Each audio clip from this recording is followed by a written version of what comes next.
नमस्कार। प्रस्तुत है मुंशी प्रेमचंद्र जी के द्वारा लिखी हुई एक कहानी, दूसरी शादी।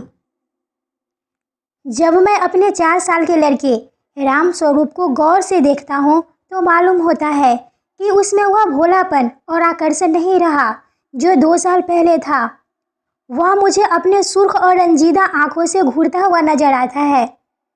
उसकी इस हालत को देखकर मेरा कलेजा कांप उठता है और मुझे वह वादा याद आता है जो मैंने 2 साल हुए उसकी माँ के साथ, जबकि वह मृत्यु शैया पर थी, किया था।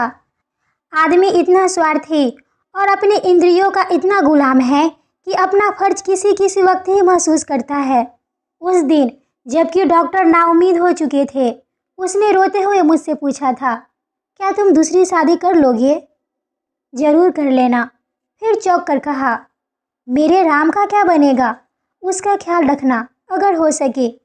मैंने कहा, हाँ, मैं वादा करता हूँ कि मैं कभी दूसरी शादी न करूँगा। और राम स्वरूप, तुम उसकी फिक्र न करो। क्या तुम अच्छी न होगी?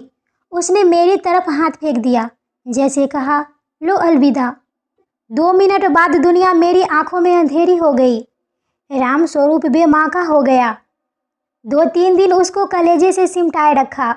आखिरी छुट्टी पूरी होने पर पिताजी को सुपुत्र करके मैं अपनी ड्यूटी पर चला गया। 2-3 महीने दिल बहुत उदास रहा नौकरी की, क्योंकि उसके सिवाय चारा ना था। दिल में कई मंसूबे बांधता रहा। 2-3 साल नौकरी करके रुपया लेकर दुनिया की सैर को निकल जाऊंगा। यह करूंगा, वह करूंगा। अब कहीं दिल नहीं लगता।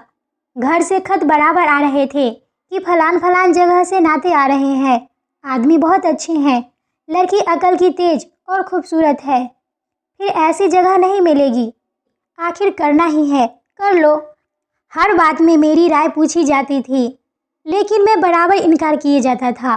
मैं हैरान था कि इंसान किस तरह दूसरी शादी पर आमदा हो सकता है, जबकि उसकी सुंदर और पतिव्रता स्त्री को, जो उसके लिए स्वर्ग की एक भेंट थी, भगवान ने एक बार छीन लिया। वक्त बीतता गया। फिर यार दोस्तों के तगाजे शुरू हो गए। कहने लगे, जाने भी दो, औरत पैर की जूती है, एक फट गई दूसरी बदल ली। स्त्री का कितना भयानक अपमान है, यह कहकर मैं उनका मुंह बंद कर दिया करता था। जब हमारी सोसाइटी, जिसका इतना बड़ा नाम है, हिंदू विधवा को दोबारा शादी कर लेने की इजाज़त नहीं देती, तो मुझको शोभा नहीं देता कि मैं दोबारा एक कुंवारी लड़की से शादी करूं। जब तक यह कलंक हमारी कौम से दूर नहीं हो जाता, मैं हरगिज, कुंवारी तो दूर की बात है, किसी विधवा से भी ब्याह नहीं करूंगा। ख्याल आया, चलो नौकरी छोड़कर इसी बात का प्रचार करें। लेकिन मंच पर अपने दिल के ख्यालात जबान पर कैसे लाऊंगा? भावनाओं को व्यवहारिक रूप देने में, चरित्र मजबूत करने में, जो कहना उसे करके दिखाना, हमें कितनी कमी है, यह मुझे उस वक्त मालूम हुआ जबकि 6 माह बाद मैंने एक कुंवारी लड़की से शादी कर ली। घर के लोग खुश हो रहे थे कि चलो किसी तरह माना। उधर उस दिन मेरी बिरादरी के 2-3 पढ़े लिखे रिश्तेदारों ने डांट बताई, तुम जो कहा करते थे मैं बेवा से ही शादी करूंगा, लंबा चौड़ा व्याख्यान दिया करते थे, अब वह तमाम बातें किधर गई? तुमने तो एक उदाहरण भी न रखा जिस पर हम चल सकते। मुझ पर जैसे घरों पानी फिर गया, आंखें खुल गई।